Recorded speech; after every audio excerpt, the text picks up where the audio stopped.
அள்ள அள்ள குறையாதது அட்சய பாத்திரம். அது நமக்கு தெரியும், கேள்விப்பட்டிருக்கிறோம். ஆனால் போட போட நிரம்பாத ஒரு பாத்திரம் உண்டு. அது என்ன தெரியுமா? நம்மளில் பல பேர்கிட்ட அந்த பாத்திரம் உண்டு. அதுதான் பேராசை அப்படிங்கிற பாத்திரம். அதை நிறைவு செய்யவே முடியாது. பேராசையை பற்றி சுஃபி இலக்கியத்தில் ஒரு பிரபலமான கதை உண்டாம். அதை ஒரு பெரியவர் எடுத்து சொல்லியிருக்கிறார். ஒரு மன்னர் நகர்வலம் போயிட்டுருக்கார். ஒரு பிச்சைக்காரன் மன்னர் எதிரில் வரான். பிச்சை போடுங்கோங்கிறான். என்னுடைய அமைதியை கெடுக்காதே போங்கிறார் மன்னர். அவன் சிரிக்கிறான். அரசே, உங்களுடைய அமைதி கெடக்கூடிய நிலையில் இருந்தால் அதுக்கு பேர் அமைதியே கிடையாது அப்படின்னு நானா. எதிரில் நிற்கிறது வெறும் பிச்சைக்காரன் இல்லை, யோகி அப்படிங்கிறத மன்னர் புரிஞ்சுக்கிட்டார். துறவியே, உங்களுக்கு என்ன வேணும்னாலும் கேளுங்க, கொடுக்குறேன்னாராம். அந்த துறவி மறுபடியும் சிரிக்கிறார். அரசே, உங்களால் முடியாததையெல்லாம் கொடுக்க முடியும்னு சத்தியம் செய்யாதீங்க அப்படின்னார். மன்னருக்கு கோபம் வந்துட்டுது. என்ன இவர் இப்படி சொல்கிறாரே அப்படின்னு நினச்சார். நகர்வலத்தை பாதியிலேயே நிறுத்தினார். வாங்க அரண்மனைக்குன்னார். துறவியை அழைச்சிக்கிட்டு அரண்மனைக்கு வந்துட்டார். துறவி தன்கிட்ட இருந்த பிச்சை பாத்திரத்தை நீட்டினார். இது நிறைய எனக்கு பொற்காசுகள் வேணும் அப்படின்னாராம். அவ்வளவு தானா, இது ஒரு பெரிய காரியமா அப்படின்னு கையை தட்டினாராம் மன்னர். ஒரு பெரிய தாம்பாளம் நிறைய பொற்காசுகள் சேர்ந்தது. அதை அள்ளி போட்டார். போட போட அந்த பிச்சை பாத்திரம் நிரம்பவே இல்லை.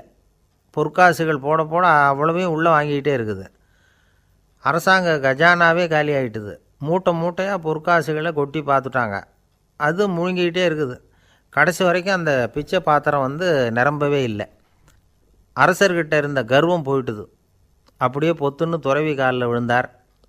அப்போ அந்த துறவி சொன்னாராம், மன்னா, இந்த பிச்சை பாத்திரத்தை உங்களால் மட்டும் இல்லை, வேறு யாராலையும் நிரப்ப முடியாது. அதுக்கு என்ன காரணம்னா, இது சாதாரண பிச்சை பாத்திரம் இல்லை, பேராசைகளோடு வாழ்ந்து செத்துப்போன ஒரு மனிதனின் மண்டை ஓடுது அப்படின்னாராம். பாருங்கள், இதுதான் அந்த சுஃபி இலக்கிய கதை. செத்த பிறகும் நிறைவு இல்லைன்னா அது எப்பேற்பட்ட பேராசையாக இருக்கும்னு யோசித்து பார்த்துங்க. நம்மால் ஒருத்தர் கல்யாணம் பண்ணிக்க பொண்ணு பார்த்துக்கிட்டு இருந்தார். அழகு, அறிவு, படிப்பு எதுவும் தேவையில்லை, பணம் மட்டும் இருந்தால் போதும் அப்படின்னு பார்க்குறவங்ககிட்டெல்லாம் சொல்லி வச்சார். ரொம்ப நாளைக்கு அப்புறம் ஒரு பணக்காரர் கிடைச்சார். அவர் சொன்னார், இதை பாருங்கள், எனக்கு 20 வயசில் ஒரு மகள், அவளை நீங்கள் கல்யாணம் பண்ணிக்கிட்டா 2 லட்சம் பணம் கொடுப்பேன். 25 வயசில் ஒரு பொண்ணு, அவளை கல்யாணம் பண்ணிக்கிட்டா 2.5 லட்சம் தருவேன். 30 வயசில் ஒரு பொண்ணு இருக்கா, அவளை கல்யாணம் பண்ணிக்கிட்டா 3 லட்சம் தருவேன். என்ன சொல்கிற அப்படின்னாராம். இவன் கொஞ்ச நேரம் யோசித்து பார்த்துருக்கான். அதுக்கப்புறம் மெதுவாக அவரை நிமிர்ந்து பார்த்து, ஒருத்தர் ரொம்ப அவசரமாக வந்தார். சார், மனுஷன் நிம்மதியாக இருக்கிறதுக்கு என்ன வழின்னு கேட்டார். சீக்கிரமாக ஒரு கல்யாணத்தை பண்ணிங்க, எல்லாம் சரியாக போடும் அப்படின்னோம். அவர் ஒரு மாதிரியாக பார்த்தார். ஏற்கனவே எனக்கு கல்யாணம் ஆகிட்டுது சார், அதனால தானே நிம்மதியாக இருக்கிறதுக்கு வழி கேட்குறேன் அப்படின்னார். சரி, இவர் ஒரு மாதிரியான கேஸ் அப்படின்னு நினச்சிக்கிட்டு நம்மக்கிட்ட இருந்த ஒரு சின்ன புத்தகத்தை அவர்கிட்ட தூக்கி கொடுத்தோம். இதை படித்து பாருங்கன்னு. கல்யாணத்துக்கு பிறகும் சந்தோஷமாக இருக்கிறதுக்கு என்ன வழி அப்படிங்கிற கேள்விக்கு அந்த புத்தகத்தில் விளக்கம் இருந்தது. கணவன் மனைவிக்குள்ளே சிக்கல் வராமல் இருக்கிறதுக்கு அதில் சில வழிகளை சொல்லி கொடுத்துருக்குறாங்க. அதெல்லாம் என்னென்ன அப்படிங்கிறத இப்போ பார்க்கலாமா? குடும்பம்னு இருந்தால் கோபம் வரதான் செய்யும். அது வந்துட்டு போட்டும் பரவாயில்ல. ஆனால் அந்த கோபம் ஒரே நேரத்தில் 2 பேருக்கும் வந்துடாமல் பார்த்துக்கணும்.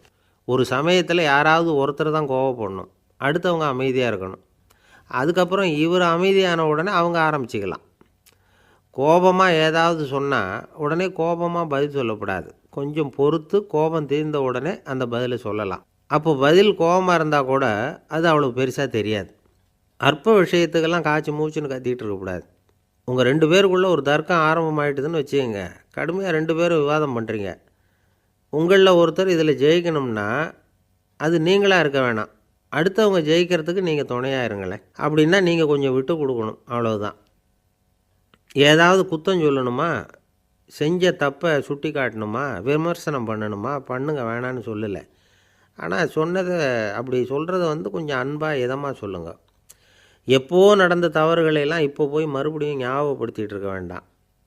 நான் அப்போவே சொன்னேன் இந்த புடவை வேணாம்னு, நீங்கள் தான் கேட்கல, இப்போ பாருங்கள் கிழிஞ்சு போச்சு இப்படின்னு கத்துனாங்க ஒரு அம்மா. எப்போ சொன்னீங்கன்னு கேட்டால் ஒரு 10 வருஷத்துக்கு முன்னாடி தீபாவளி சமயத்தில் அப்படிங்கிறாங்க. அது என்ன இன்னும் அப்படியே புதுசாகவே இருக்கும்? உங்களுக்கு அவர் தான் பெருசு, அவருக்கு நீங்கள் தான் பெருசு. அதை விட இந்த உலகத்தில் வேறு எதுவும் முக்கியம் இல்லைன்னு நினைக்கணும். நீ தான் என்னுடைய உலகம்னு எத்தனை தடவை சொல்லியிருப்பீங்க. அதெல்லாம் வெறும் வசனமாக போயிடக்கூடாது.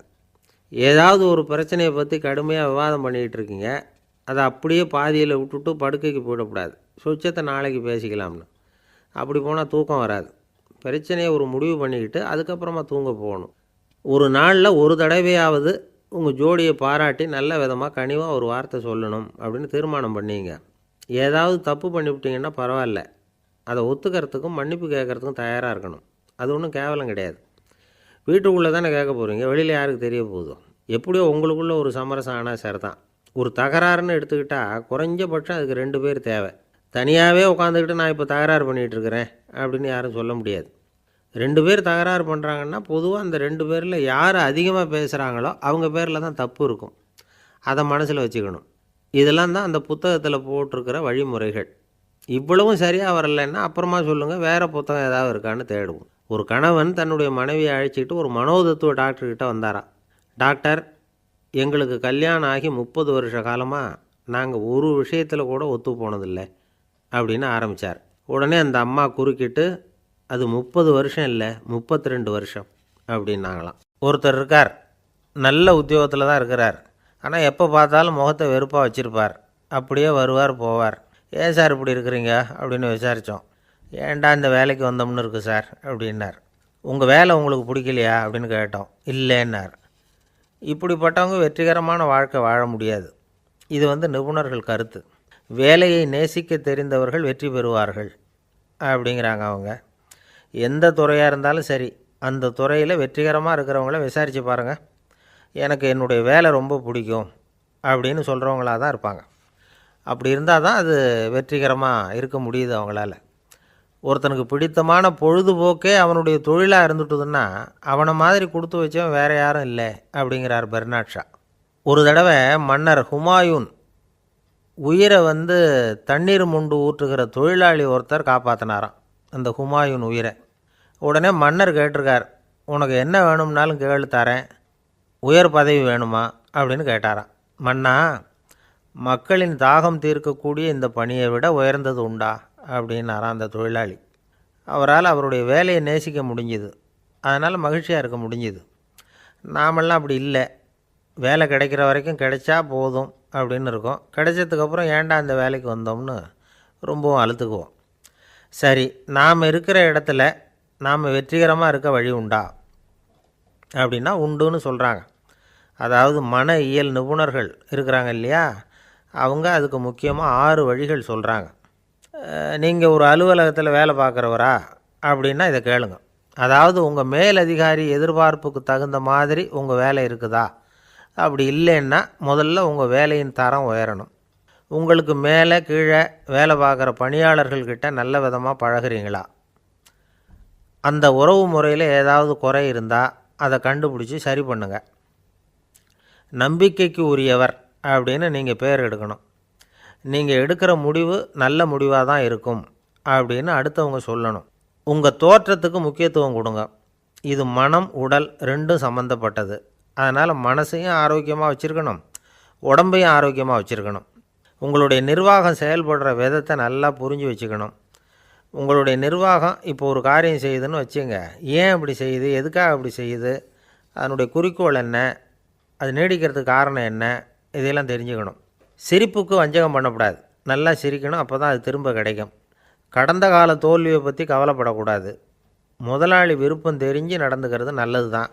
அதுக்காக காக்கா பிடிக்கணுங்கிற அவசியம் இல்லை. உங்களுக்கு ஒரு பொறுப்பான வேலை கிடைக்குது, உடனே சத்தம் குழப்பம் அப்படின்னு சூழ்நிலையை இறுக்கமாக ஆக்கிடக்கூடாது. எந்த சூழலையும் இயல்பாக கையாளக்கூடியவர் அப்படிங்கிறத காட்டணும். இதெல்லாம் உங்கள் துறையில் நீங்கள் வெற்றி பெற நிபுணர்கள் சொல்கிற யோசனைகள்.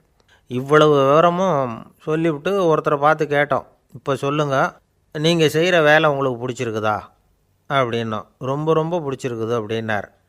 சரி, என்ன செஞ்சிகிட்ருக்குறீங்க அப்படின்னு கேட்டோம். சும்மா தான் இருக்கிறேன் அப்படின்னார் அவர். ஒருத்தர் ரொம்ப அவசரமாக போய்கிட்டு இருந்தார். எங்கே சார் போகிறீங்கன்னு கேட்டோம். எனக்கு வேண்டியப்பட்ட ஒருத்தருக்கு குழந்தை பிறந்திருக்கிறதாக செய்தி வந்திருக்கு, அதுதான் ஆஸ்பத்திரிக்கு போயிட்டுருக்கேன், பார்த்துட்டு வரலாம்னு அப்படின்னார். அப்படின்னா கொஞ்சம் இப்படி உட்காருங்க அப்படின்னோம். சில விவரமெல்லாம் சொல்கிறேன், கேட்டுக்கிட்டு போங்க அப்படின்னோம். உட்காந்தார். அப்புறம் சொல்ல ஆரம்பித்தோம். புதுசாக பிறந்திருக்கிற ஒரு குழந்தைய பார்க்க போகிறதுன்னா அது சாதாரண விஷயம் இல்லை. அதில் ரொம்பவும் கவனமாக நடந்துக்கணும். புது குழந்தைக்கு நோய் சுலபமாக தொற்றும். முக்கியமாக காற்று மூலமாக பரவுகிற நோய்கள் சுலபமாக வந்துடும். அதனால் நமக்கு உடம்பு சரியில்லைன்னா குழந்தைய விட்டு கொஞ்சம் தள்ளியே இருக்கிறது தான் நல்லது. பெரியவங்களை பொறுத்த வரைக்கும் சாதாரணமாக உள்ள ஒரு கிருமி கூட குழந்தைய பொறுத்த வரைக்கும் ரொம்ப மோசமான ஒரு கிருமியாக இருக்கும். சில வெளிநாடுகளில் எப்படி தெரியுமா, பிறந்த குழந்தை தூங்கிக்கிட்டு இருக்கிற ஒரு ரூமுக்கு போகணும்னா போகிறவங்க முகமூடி போட்டுக்கணும், காலணிகளை மாற்றிக்கணும், அவ்வளவு சுத்தமாக உள்ளே போய் பார்த்துட்டு வரணும். பொதுவாக சில ஆஸ்பத்திரிகளில் பார்த்திங்கன்னா பார்வையாளர்கள் நேரத்தில் விசிட்டிங் ஹவர்ஸ் தாயை விட்டு குழந்தைய தனியாக பிரித்து வச்சுருவாங்க. எதுக்குன்னு நினைக்கிறீங்க? அந்த நேரம் பல பேர் வருவாங்க போவாங்க. அவங்க கை கால் சுத்தமாக இருக்காது.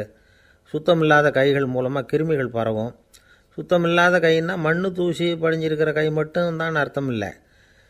சாலையில் கையை வீசிக்கிட்டு நடந்து வர்றீங்க, குழந்தைய பொறுத்த வரைக்கும் அது கூட சுத்தமில்லாத கை தான். தாயை தவிர மற்றவங்க குழந்தைய தூக்காமல் பார்த்துக்கிறது நல்லது. தாய் கூட அளவோடு கொஞ்சிறதோடு நிறுத்திக்கணும். புதுசாக ஒரு குழந்தைய பெற்றுருக்கிற பொண்ணுக்கிட்ட மற்ற தாய்மார்கள் ஏதாவது சொல்லிக்கிட்டே இருப்பாங்க. குழந்தைய அப்படி வளர்க்கணும் இப்படி வளர்க்கணும் அப்படின்னு ஏதாவது அட்வைஸ் பண்ணிக்கிட்டே இருப்பாங்க. இப்படி ஓவராக அறிவுரை பண்ணுறது அந்த பொண்ணை குழப்பி விட்டுரும். அதனால் அப்படிலாம் பண்ணக்கூடாது. அந்த பெண்ணே ஏதாவது கேட்டால் கூட டாக்டர் சொல்ல வேண்டிய விவரங்களையெல்லாம் நாமே சொல்லிகிட்டு இருக்கக்கூடாது. புதுசாக பிறந்திருக்கிற குழந்தைய மட்டும்தான் இப்படி பார்க்கணும்னு இல்லை. ஒரு நோயாளி குழந்தைய பார்க்க போகிறதுனா கூட ரொம்ப எச்சரிக்கையாக தான் நடந்துக்கணும். ஒரு தின்பண்டமோ விளையாட்டு சாமானோ அந்த குழந்தைக்கு நாம் வாங்கிட்டு போகிறதா வச்சுக்குவோம். அதை நேராக கொண்டுகிட்டு போய் அந்த குழந்தைகிட்டே கொடுக்கக்கூடாது. அதோட அப்பா அம்மாக்கிட்ட ரகசியமாக கொடுக்கலாம். அவங்க முடிவு பண்ணட்டும் குழந்தைகிட்ட அதை கொடுக்கலாமா வேண்டாமாங்கிறத. அவங்களுக்கு தான் தெரியும் அதோட மனசும் உடம்பும். உங்கள் அக்கறையை காட்டுறதா நினச்சிக்கிட்டு குழந்தை வாயில் எதையும் கொண்டுட்டு போய் போடாதீங்க. போகிறப்போ உங்கள் வீட்டு குழந்தையும் அழைச்சிட்டு போகாதீங்க. இது நோயை வாங்கிட்டு வந்துடும், அல்லது புதுசாக ஒரு நோயை அதுக்கிட்ட கொடுத்துட்டு வந்துடும். என்னதான் உங்களுக்கு பழக்கமான குழந்தையாக இருந்தால் கூட அதுக்கு விருப்பம் இல்லைன்னா பேசக்கூடாது. அங்கே போய் அவங்க பள்ளிக்கூடத்தை ஞாபகப்படுத்திகிட்டு இருக்கக்கூடாது. நோயில் இருக்கிறப்ப ஸ்கூலை பற்றி பேச அது விரும்பாது. ஆஸ்பத்திரியை விட்டு வெளியில் புறப்படுறப்போ குழந்தைகிட்ட சொல்லணும்னு அவசியம் இல்லை. அதோட அப்பா அம்மா கிட்ட சொல்லிவிட்டு புறப்பட்டா போதும். குழந்தை கோபிச்சிக்காது. சமூக சம்பிரதாயத்தை பற்றி அது கவலைப்படுறதில்லை. இப்படி எல்லா விவரமும் நம்ம எதிரில் உட்காந்துருந்தவங்ககிட்ட சொல்லி முடித்தோம். ரொம்ப நன்றி சார் அப்படின்னு சொல்லிவிட்டு அவர் புறப்பட்டார். குழந்தைங்க கொஞ்சம் வளர்கிற வரைக்கும் தான் நாம் எச்சரிக்கையாக இருக்கணும்னு இல்லை, வளர்ந்த பிறகு இன்னும் எச்சரிக்கையாக இருக்கணும். ஒரு பையன் பள்ளிக்கூடத்துலேருந்து திரும்பி வீட்டுக்கு வந்தான். முகம் பூரா நகத்தால் கீறி இருந்தது. அப்பா பார்த்து பயந்துட்டார். யாருடா உன்னை இப்படி பண்ணது அப்படின்னார். என் கூட படிக்கிற இன்னொரு பையன்னா. நாளைக்கு உன் கூட பள்ளிக்கூடத்துக்கு வர்றேன், நீ எனக்கு அவனை அடையாளம் காட்ட முடியுமான்னார். அது ரொம்ப சுலபம் நான் பையன். எப்படின்னார் அப்பா. அவன் காதில் ஒன்று கையோடு எடுத்துகிட்டு வந்திருக்கிறேன், இதோ என் பையில் தான் வச்சுருக்கேன் அப்படிங்கிறான் அந்த பையன். அமெரிக்க ஜனாதிபதி ஆப்ரஹாம் லிங்கன் ஒரு நாள் தன்னோட கோச்சு வண்டியில் தலைநகரான வாஷிங்டனுக்கு போயிட்டுருக்கிறார். கோச்சு வண்டி ஒரு சாலையில் போயிட்டுருக்கு. அந்த சாலைக்கு ஒரு பக்கத்தில் பயங்கரமான சதுப்பு நிலம். சதுப்பு நிலம்னா அது புதைகுழி, புதை மணலுங்கிறோம்ல, அது மாதிரி. அந்த சதுப்பு நிலத்தில் யாராவது மாட்டிக்கிட்டால் அவ்வளோதான், ஆளை கொஞ்சம் கொஞ்சமாக உள்ளே அமுக்கிவிடும். தப்பிச்சு கரையிறது கஷ்டம். அப்படிப்பட்ட நிலம் அது. ஆப்ரஹாம் லிங்கன் ஏதோ ஒரு முக்கியமான அரசாங்க வேலையாக போயிட்டு திரும்பி வந்துக்கிட்டு இருக்கிறார். அதனால் அந்த சமயத்தில் அவர் விலை உசந்த ஆடைகளை அணிஞ்சிருக்கிறார். அப்படி அவர் அந்த கோச்சு வண்டியில் வந்துக்கிட்டு இருக்கிறாரு. அந்த சமயத்தில் ஒரு காட்சி அவர் கண்ணில் பட்டுட்டுது. என்ன தெரியுமா? ரோட்டுக்கு பக்கத்தில் இருந்த சதுப்பு நிலத்தில் ஒரு இளம் பன்றிக்குட்டி சிக்கிக்கிட்டு தவிச்சிக்கிட்டு இருக்குது. பரிதாபமாக கத்திக்கிட்டு இருக்குது. அதை பார்த்தார் லிங்கன். அவருக்கு என்ன மாதிரி ஆயிட்டுது. உடனே வண்டியை நிறுத்த சொன்னார். கீழே இறங்கினார். தன்னோட விலை உசந்த ஆடைகளை பற்றி லட்சியம் பண்ணவே இல்லை. தனக்கே ஆபத்து வரலாம்ங்கிறத பற்றியும் கவலைப்படலை. தான் ஒரு குடியரசுத் தலைவருங்கிறத பற்றியும் அவர் நினச்சி பார்க்கல. நேராக அந்த சதுப்பு நிலம் பக்கமாக போனார். அந்த சேத்துல இறங்கி பன்றிக்குட்டியை காப்பாற்றி கரைக்கு கொண்டுகிட்டு வந்து சேர்த்துட்டார். அதுக்கப்புறம் நிம்மதியாக கோச்சு வண்டியில் ஏறி வெள்ளை மாளிகைக்கு வந்து சேர்ந்தார். ட்ரெஸ்ஸு உடம்பு பூரா சேறு சகதி. பார்க்குறவங்களுக்கெல்லாம் ஆச்சரியமாக போச்சு. அவங்களுக்கு ஒன்றும் புரியல.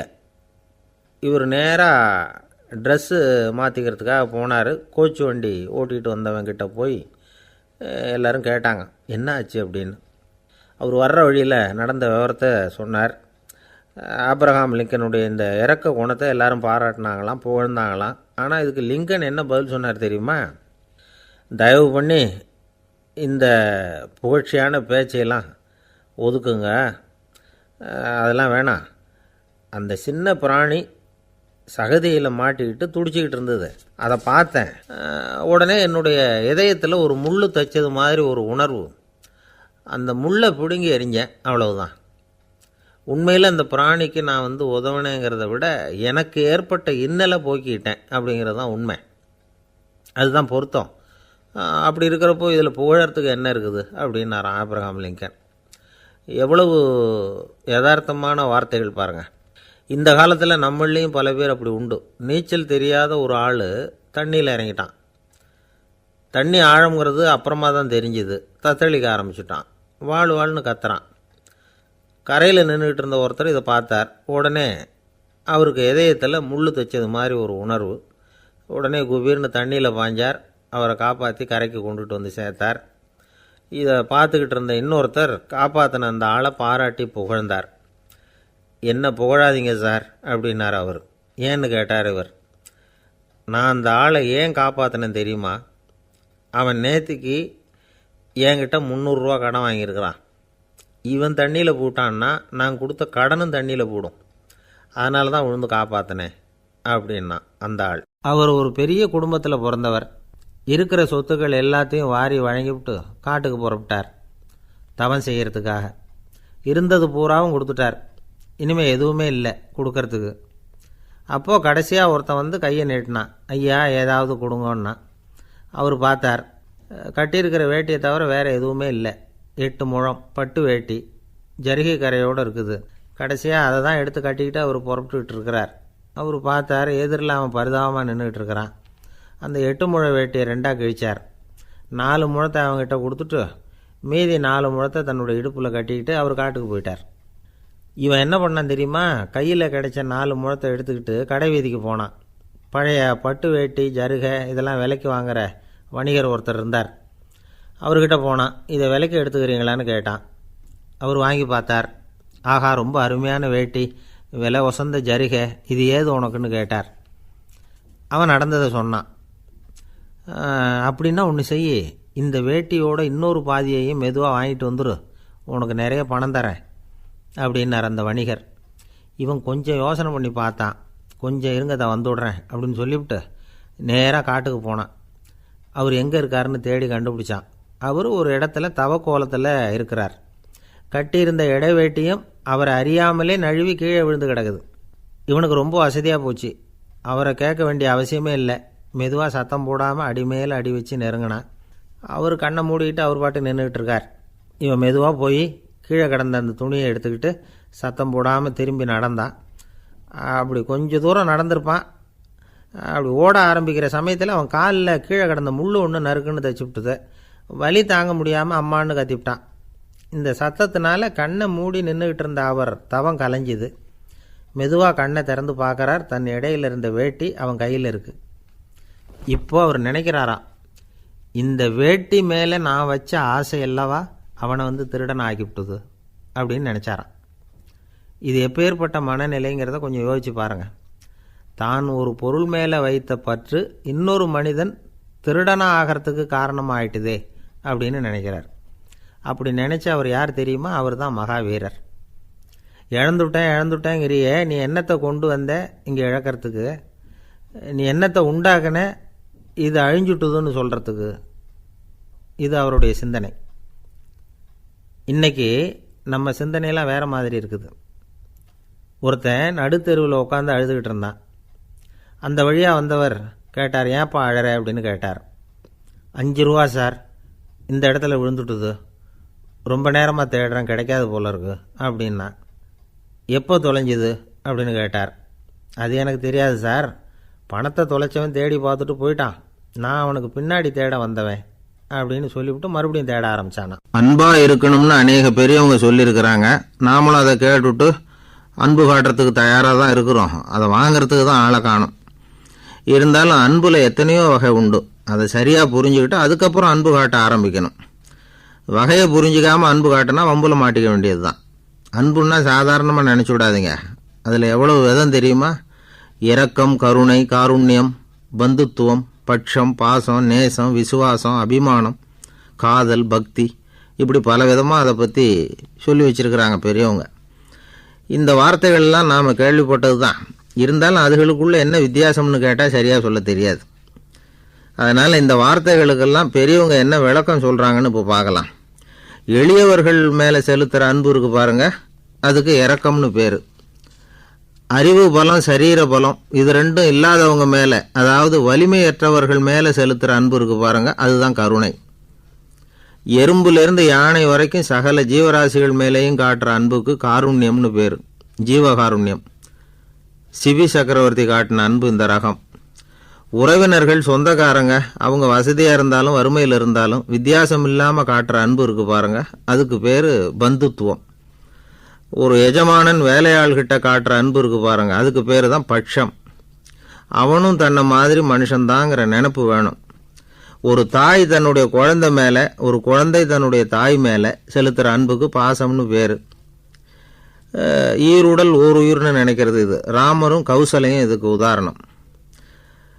தம்மை ஒத்த நண்பர்கள்கிட்ட செலுத்துகிற அன்புக்கு நேசம்னு பேர்.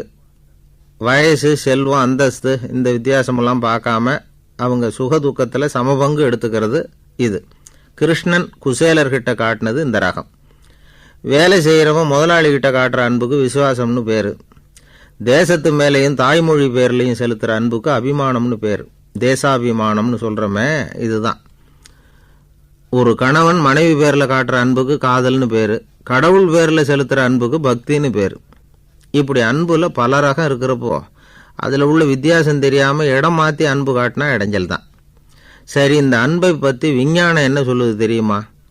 இதயத்தை பாதுகாக்கிறதுக்கு முக்கியமாக தேவைப்படுற ஒன்று இந்த அன்பு தான்னு சொல்லுது. நெதர்லாந்து விஞ்ஞானிகள் இதை ஆராய்ச்சி பண்ணியே கண்டுபிடிச்சிருக்கிறாங்க. கொஞ்சம் முயல் குட்டிகளை 2 பிரிவாக பிரித்தாங்க. 2 குரூப்புக்கும் கொழுப்பு அதிகமாக உள்ள ஆகாரத்தையே கொடுத்துக்கிட்டு வந்தாங்க. ஆனால் ஒரு குரூப்புக்கு வெறுமன ஆகாரத்தை கொடுத்ததோடு சரி, இன்னொரு குரூப்பு முயல்களுக்கு ஆகாரம் கொடுத்ததோடு நிறுத்திக்கல. அதுக்கு முன்னாடி கூண்டுகளை திறந்து விட்டு முயல்களை கொஞ்ச நேரம் எடுத்து கொஞ்சி விட்டு அதுக்கப்புறமா ஆகாரம் கொடுத்தாராம் ஆராய்ச்சியாளர். இந்த குரூப்புக்கு இதய பாதிப்பு 60% குறைச்சலாக இருந்துதான். சில நோயாளிகளுக்கு ஹார்ட் அட்டாக் வந்தாலும் அதை தாங்கிக்கிட்டு குணமாகிற சக்தி அதிகமாக இருக்குது. இது எப்படின்னு ஆராய்ச்சி பண்ணி பார்த்துருக்குறாங்க. அவங்கெல்லாம் மனைவி தன் பேரில் ரொம்ப அன்பாக இருக்கிறதாக நினைக்கிறவங்களாம் இருக்கிறாங்களாம். இதய நோயாளிகள் பல பேரை சந்தித்து இதய நோய் ஏற்பட என்ன காரணம்னு கேட்டிருக்கிறாங்க. அவங்க சொன்ன காரணம்லாம் சாப்பாடு சம்மந்தமாக இல்லையா, மனைவி அன்பா இல்லை, இப்படிப்பட்ட காரணத்தை தான் சொல்கிறாங்களாம். அதனால் இதயத்தை பாதுகாக்கணும்னு நினைக்கிறவங்க அடுத்தவங்க அன்பாக இருக்கிறது மாதிரி பார்த்துக்குங்க, அதுதான் முக்கியம். ஒருத்தர் முகம் பூரா பிளாஸ்டரி போட்டுக்கிட்டு வந்தார். ரொம்ப கோபமாக, என்னங்க ஆச்சுன்னு விசாரித்தேன். எல்லாம் உங்களால் தான் சார்னார். விவரமாக சொல்லுங்களேன். என்ன உங்கள் தகவலை கேட்டுட்டு ஒரு பூனைக்குட்டியை கையில் எடுத்தேன், அன்பாக அதை தடவி கொடுக்கறதுக்காக. ஆனால் அது முந்திக்கிட்டது, அது என் முகத்தை தடவி கொடுத்துட்டுது, முகம் பூரா நகை கீறல், அதுதான் இப்படி அப்படின்னார். அன்புல அறிவு சேராததுனால வந்த கோளாறு இது. என்னுடைய நண்பர் ஒருத்தர் ஆழ்ந்த சிந்தனையில் இருந்தார். என்ன யோசனை பண்ணுறீங்கன்னு கேட்டேன். தலைவர் ஆகணும்னு பார்க்குறேன், அதுதான் என்ன வழின்னு யோசிச்சுக்கிட்டு இருக்கேன்னார். நான் கூட அது மாதிரி யோசித்து பார்த்தேன். அதுக்கப்புறம் அந்த யோசனையை கை விட்டுட்டேன் அப்படின்னோம். ஏன்னு கேட்டார். அதுக்கான தகுதிகள் நமக்கு இல்லைங்கிறது புரியுது. அது நமக்கு புரியறத விட நம்ம விட மற்றவங்களுக்கு நல்லா புரிஞ்சு போச்சு. அதனால் பேசாமல் கம்முன்னு இருந்துடுறது தான் நல்லது அப்படின்னோம். தலைவர் ஆகிறதுக்கு தகுதிகள் வேறு உண்டோ அப்படின்னு கேட்டார். அவர் யதார்த்தமாக தான் கேட்குறார். நாங்கள் உடனே எங்ககிட்ட இருந்த ஒரு புத்தகத்தை எடுத்து அவர்கிட்ட கொடுத்தோம். படித்து பாருங்கன்னு. தலைவர் ஆகிறதுக்கு என்ன வழி அப்படிங்கிறத பற்றி அதில் போட்டிருக்கிறாங்க. முதல் வழி என்ன தெரியுமா? ஒரு 4 பேர் முன்னாடி இல்லைன்னா ஒரு கூட்டத்துக்கு முன்னாடி நீங்கள் பேச போகிறீங்க. அப்போ எப்படி ஆரம்பிக்கணும்னா, உண்மையான புகழ்ச்சி, நேர்மையான பாராட்டு, இதோடு ஆரம்பிக்கணும். எடுத்ததுமே அது சரியில்லை இது சரியில்லைன்னு பேசிகிட்டு இருக்கக்கூடாது. மக்களை பார்த்து நீங்கள் தான் தப்பு பண்ணிவிட்டீங்க அப்படின்னு நேரடியாக சொல்லக்கூடாது. தவறு இருந்தாலும் அதை மறைமுகமாக ஏதாவது கதை சொல்லி அதிலிருந்து அவங்க புரிஞ்சுக்கிற மாதிரி செய்யணும். அடுத்தவங்க பண்ண தப்பு என்னன்னு அலசறதுக்கு முன்னாடி நீங்கள் பண்ணின தப்பு என்னங்கிறத பற்றியே பேசுங்க. எதுக்கும் நேரடியாக உத்தரவு போட்டுக்கிட்டு இருக்கக்கூடாது. இதை நீங்கள் செய்யணும் அப்படின்னு சொல்கிறதுக்கு பதிலாக நீங்கள் இப்படி செஞ்சால் எப்படி இருக்கும் அப்படின்னு கேள்வி மாதிரி கேட்கணுமா. இப்படி கேட்டால் அது உத்தரவு மாதிரி தெரியாதான். அடுத்தவங்க மரியாதையை காப்பாற்றுறது மாதிரி பேசணுமா. உங்கள் பேச்சு இன்னொருத்தரை அவமானப்படுத்துறது மாதிரி இருக்கக்கூடாதான். ஏண்டா இவங்கிட்ட போய் மாட்டிக்கிட்டோம்னு யாரும் நினச்சிடக்கூடாது. ஒவ்வொரு சின்ன வளர்ச்சியையும் பாராட்டணும். வெற்றி சாதாரணமாக இருந்தாலும் பாராட்டாமல் இருந்துடக்கூடாது. பாராட்டும் பொழுது தாராளமாக இருக்கணும். குறை சொல்லும் பொழுது கவனமாக இருக்கணும். வாய்க்கு வந்தபடி பேசிவிட்டா அதுக்கப்புறம் வகையாக மாட்டிக்கிட்டு முழிக்க வேண்டியிருக்கும். நீங்கள் பேசுகிறது இன்னொருத்தருக்கு ஒரு கௌரவத்தையும் மரியாதையும் உண்டு பண்ணுறது மாதிரி இருக்கணும். நீங்கள் பேசுகிறது அடுத்தவங்களுக்கு இருக்கிற கொஞ்ச நெஞ்ச மரியாதையும் எடுத்து விடுறது மாதிரி இருக்கக்கூடாது. உங்கள் பேச்சை கேட்டால் கேட்குறவங்களுக்கு ஒரு ஊக்கம் வரணும், உற்சாகம் வரணும். தவறு எதுவாக இருந்தாலும் அதை சுலபமாக திருத்திக்கலாம், சரி பண்ணிக்கலாங்கிறது மாதிரி இருக்கணும் உங்கள் பேச்சு. அடுத்தவங்களை சந்தோஷப்படுத்துங்க. உங்கள் யோசனையை கேட்டு நடந்துக்கிறதுனால அந்த சந்தோஷம் அவங்களுக்கு கிடைக்கணும். இந்த தகுதியெல்லாம் உங்ககிட்ட இருந்தால் நீங்கள் ஒரு சிறந்த தலைவராகலாம் அப்படின்னு அந்த புஸ்தகத்தில் போட்டிருக்குது. இந்த காலத்தில் தலைவர் ஆகிறதுக்கு வேறு சில தகுதிகள்லாம் கூட தேவைப்படுது. ஒரு புள்ள தன்னுடைய அப்பா கிட்ட, அப்பா உன்ன மாதிரியே நானும் அரசியலில் சேரணும், தலைவர் ஆகணும்னு ஆசைப்படுறேன், இன்னையிலேருந்து எனக்கு அரசியல் பாடம் கற்றுக் கொடு அப்படின்னு கேட்டிருக்கான். அவரும் சரின்னு சொல்லிவிட்டு ஒரு பெரிய ஏணியை எடுத்துகிட்டு வந்தாராம். ஒரு செவுத்தில் சாத்தினார். இந்த ஏணியில் ஏறி உயர போய் அங்கே பரன் மேலே இருக்கிற ஒரு புத்தகத்தை எடுத்துகிட்டு வாடான் இருக்கார் மகனை பார்த்து. அப்பா ஏணி ரொம்ப உயரமாக இருக்குது, நீ ஜாக்கிரதையாக இதை பிடிச்சிக்கோ, நான் ஏறி போகிறேன் அப்படின்னு நான் பையன். பயப்படாத, நான் பார்த்துக்கிறேன்னார் அப்பா. பையன் ஏணியில் ஏறினா உச்சிக்கு போனதும் அப்பா கையை எடுத்துட்டார். ஏணி அப்படியே சரிஞ்சுட்டுது. பையன் பொத்துன்னு கீழே விழுந்துட்டான். இடுப்பை பிடிச்சிக்கிட்டே எழுந்திரிச்சான். என்னப்பா இது, இப்படி என்னை ஏற விட்டுட்டு கையை விட்டுட்டியே, இப்படி கைவிடலாமா அப்படின்னு கத்தியிருக்கான். அப்பா நிதானமாக சொன்னாராம், அவசரப்படாதேப்பா, அரசியலில் இதுதான் முதல் பாடம், பெத்த அப்பனாக இருந்தாலும் அவனை நம்பாதே அப்படின்னு உபதேசம் பண்ண ஆரம்பித்தாராம். ஒரு தெருவில் சில சிறுவர்கள் விளையாடிக்கிட்டு இருந்தாங்க. ஏதோ ஒரு உயரமான கல்லை நடுத்தெருவில் வச்சு அதை சுற்றி சுற்றி ஓடி வந்துக்கிட்டு இருக்கிறாங்க. அது என்ன விளையாட்டோ அவங்களுக்கு தான் தெரியும். கொஞ்ச நேரம் அப்படி விளையாடிக்கிட்டு இருந்தவங்க விளையாடி முடித்ததும் அந்த கல்லை நடுத்தெருவில் அப்படியே விட்டுட்டு அவங்கவுங்க வீட்டுக்கு ஓடி போட்டாங்க. அதுக்கப்புறம் அந்த வழியாக 2 பெண்கள் பேசிக்கிட்டே வந்தாங்க. பேச்சு சுவாரஸ்யத்தில் நடுத்தெருவில் இருந்த அந்த கல்லை கவனிக்கலை. காலில் இடிச்சுட்டுது, லேசாக ரத்தம் வந்துட்டுது, வலி தாங்கலை. காலில் இடிச்சுக்கிட்ட பொண்ணு திட்ட ஆரம்பிச்சுட்டுது. வர வர ஊர் உலகம் ரொம்ப கெட்டு போச்சு, யாருக்கும் பொறுப்பே கிடையாது பாரு, இப்படி நடுத்தருவில் பொறுப்பு இல்லாமல் இப்படி கல்லை போட்டு வச்சுருக்குறாங்களே, இது நியாயமா அப்படின்னு சொல்லி இந்த சமூகத்தை கடுமையாக விமர்சனம் பண்ணிக்கிட்டு அவங்க போயிட்டாங்க. கொஞ்ச நேரம் கழித்து ஒரு வாலிபன் அந்த வழியாக வந்தான்.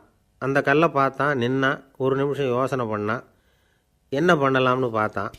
தன்னுடைய வீரத்தையும் பலத்தையும் காட்டணும்னு நினச்சான். பின்னாடி போனான். அப்புறம் வேகமாக ஓடி ஒரு சின்ன ஹை ஜம்ப், அப்படியே துள்ளி குதித்தான். துள்ளி குதித்து தாண்டி அந்த பக்கமாக போய் விழுந்தான். அப்படியே விசில் அடிச்சுக்கிட்டு அவன் பாட்டுக்கு நடந்து போகிறான். அடுத்தபடியாக ஒரு காதல் ஜோடி அந்த வழியாக வந்தது. நடுத்தெருவில் கண்ணில் பட்டது. அவங்க 2 பேரும் ரொம்ப நெருக்கமாக சேர்ந்து வந்துக்கிட்டு இருக்கிறாங்க.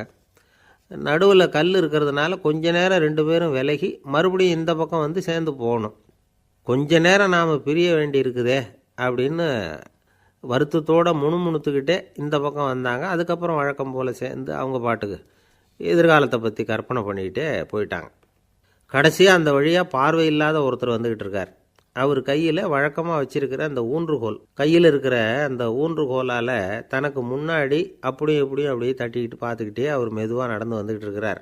வழியில் இருக்கிற அந்த கல் தட்டுப்பட்டுது. உடனே நடுத்தெருவில் ஒரு கல் இருக்குங்கிறத அவர் புரிஞ்சுக்கிட்டார். உடனே குனிஞ்சார். அந்த கல்லை தடவி பார்த்து எடுத்தார். தெரு ஓரமாக கொண்டுட்டு போய் போட்டார். அதுக்கப்புறம் அவர் பாட்டுக்கு அவர் வழியில் நடந்து போனார்.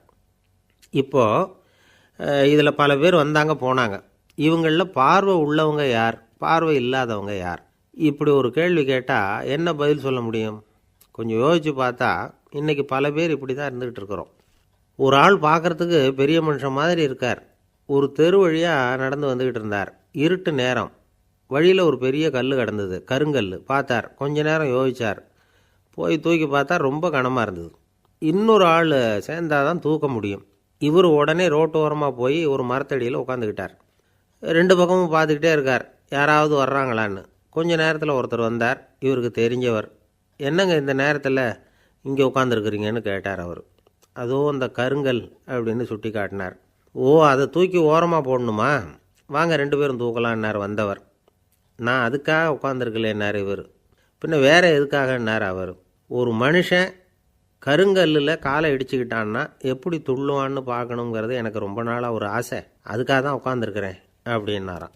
இந்த உலகத்தில் எவ்வளவோ உயிரினங்கள் இருக்குது. ஒவ்வொன்றும் ஒவ்வொரு விதமாக சண்டை போடுது.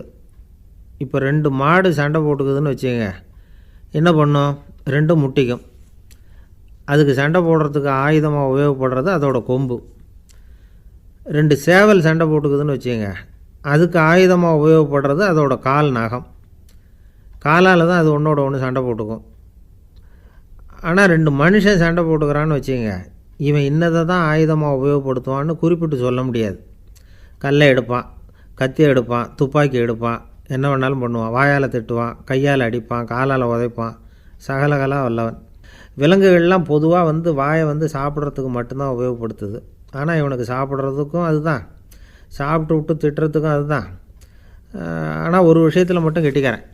அதாவது நாம் சண்டை போட்டுக்கிட்டாலும் பரவாயில்லை, கோழிகள் சண்டை போடாமல் இருக்கணும் அப்படின்னு ஆசைப்படுறான். எதுக்காக? கோழிகள் சண்டை போடாமல் இருந்தால் நிறைய முட்டைகள் போடுமா, அதுக்காக தான் இந்த அக்கறை. கோழி பண்ணை வச்சுருக்கிறவங்களுக்கு இது ஒரு பெரிய பிரச்சனை. அதாவது பண்ணையில் இருக்கிற கோழிகளுக்குள்ளே அடிக்கடி சண்டை வந்துடும். அதனால் முட்டை உற்பத்தி குறைஞ்சிரும். சரி, இதுக்கு என்ன பண்ணுறது? பண்ணையில் போய் உட்காந்துக்கிட்டு தினமும் பஞ்சாயத்து பேசிகிட்டு இருக்க முடியுமா? அமெரிக்காவில் கோழி பண்ணை வச்சுருக்கிற ஒருத்தர் இதை பற்றி யோசனை பண்ணி பார்த்தாராம். ஒரு வழியையும் கண்டுபிடிச்சிருக்கார். கோழிக்கெல்லாம் மூக்கு கண்ணாடி மாட்டி விட்டுட்டோம்னா அது சண்டை போடுற குணம் குறைஞ்சிரும், முட்டை அதிகமாகிடும். அந்த கண்ணாடியில் உள்ள லென்ஸு சிவப்பு நிறத்தில் இருக்கணும், அவ்வளவுதான் அப்படின்னு அவர் கண்டுபிடிச்சாராம். இது ஏற்கனவே நடைமுறையில் கண்டுபிடிக்கப்பட்ட ஒரு விஷயம். ஆனால் எல்லா கோழிக்கும் சிவப்பு மூக்கு கண்ணாடி எப்படி மாட்டி விட்றது? அப்படியே மாட்டி விட்டாலும் அது நழுவாமல் இருக்கணுமே. இப்போ நாமெல்லாம் நடு விரலால் மூக்கு கண்ணாடி நடுவில் தொட்டு அப்படி ஸ்டைலாக சரி பண்ணிக்கிறோம். அது மாதிரி கோழி எப்படி சரி பண்ணிக்கும்? இதுதான் பிரச்சனை. இதுக்கு அவர் என்ன வழி கண்டுபிடிச்சாருன்னா, கோழிக்கெல்லாம் மூக்கு கண்ணாடிக்கு பதிலாக விழியொட்டு வில்லைகள், காண்டாக்ட் லென்ஸ், அதை பொருத்தி விட்டா என்ன அப்படின்னு யோசனை பண்ணார். அதே மாதிரி பண்ணார். அதே மாதிரி செஞ்சு பார்த்தார், வெற்றி. அதுக்கப்புறம் கோழியெல்லாம் சண்டை போட்டுக்கலையாம், சமாதான பிரியர்கள் ஆகிட்டு தான். கோழிகளுக்கு இயல்பாகவே சண்டை போடுற குணம் உண்டு. ஆனால் அதோட கண்ணுக்கு பார்க்குற பொருள்லாம் ரோஜா நிறத்துலையோ அல்லது இன்னும் சொல்லப்போனால் அழுத்தமான சிவப்பு நிறத்துலையோ தெரிஞ்சதுன்னா சண்டை போடுற குணம் குறைஞ்சிருதான். அந்த சமயத்தில் அது அதிகமாகவும் முட்டையிட ஆரம்பிச்சுடுதான். அதே நேரத்தில் இறை எடுக்கிறத கூட குறைச்சிக்குதான். இது ஏன் இப்படி பண்ணுதுங்கிறது விஞ்ஞானிகளுக்கு இன்னமும் புரியலையா. எப்படியோ அமெரிக்க கோழிகள்லாம் காண்டாக்ட் லென்ஸ் பொருத்திக்க ஆரம்பித்தாச்சு.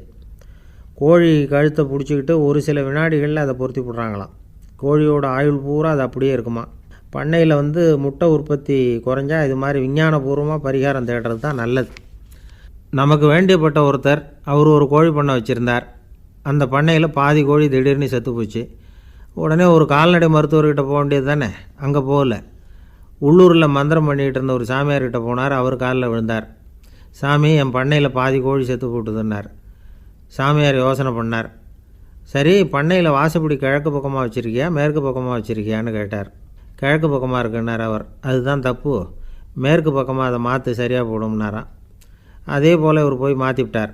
அப்பவும் பாதி செத்து போச்சு. மறுபடியும் சொன்னார், சாமி மறுபடியும் பாதி கோழி செத்து போட்டுதேன்னார். சரி, கூரை எப்படி போட்டிருக்க? ஓடு போட்டிருக்கியா இல்லை கீத்து போட்டிருக்கியான்னார். ஓடு போட்டிருக்கேன்னாராம் அவர். அதுதான் தப்பு, கீத்து போட்டுரு, சரியாக போடும்னாராம். சரின்னு போய் அதையும் மாற்றி பார்த்தார். மறுபடியும் போயிட்டுது, கோழி செத்து போச்சு. வந்தார். மறுபடியும் பாதி செத்து போச்சு சாமின்னு வந்தார். இவரும் யோசனையை மாற்றி மாற்றி சொல்லிகிட்டே இருக்கிறார். இப்படி அவரும் மாற்றி மாற்றி பார்த்தார். 6வது தடவையாக அவரை தேடிட்டு வந்தார். அந்த சமயத்தில் இவர் ரொம்ப தீவிரமாக யோசனை பண்ணி பார்த்துட்டு, அது சரிப்பா, நீயே என்கிட்ட சளைக்காமல் வந்துக்கிட்டு இருக்கிற, நானும் யோசனை சொல்லிகிட்ருக்கேன். இப்போவும் உங்ககிட்ட சொல்கிறதுக்கு என்கிட்ட யோசனை நிறையா இருக்குது. ஆனால் சோதிக்கிறதுக்கு உங்ககிட்ட கோழி இல்லையே, என்ன பண்ணுறது அப்படின்னாராம் இவர். ஒருத்தர் சிகரெட்டும் கையுமா வந்தார். சார், இந்த புகைப்பிடிக்கிற பழக்கத்தை நிறுத்தி போடணும்னு தான் பார்க்குறேன், முடியலேன்னார். புகைப்பிடிக்கிறத நிறுத்துறது ரொம்ப சுலபம் சார் அப்படின்னார் இன்னொருத்தர். எப்படி சொல்கிறீங்கன்னு கேட்டார் அவர். நான் கூட ஏற்கனவே 10 தடவை அந்த பழக்கத்தை நிறுத்தி இருக்கிறேன் சார் அப்படின்னார் இவர். இதிலேருந்து என்ன தெரியுது? புகைப்பழக்கத்தை திடீர்னு விட்டு விடுறதுங்கிறது ரொம்ப கஷ்டம்னு தெரியுது.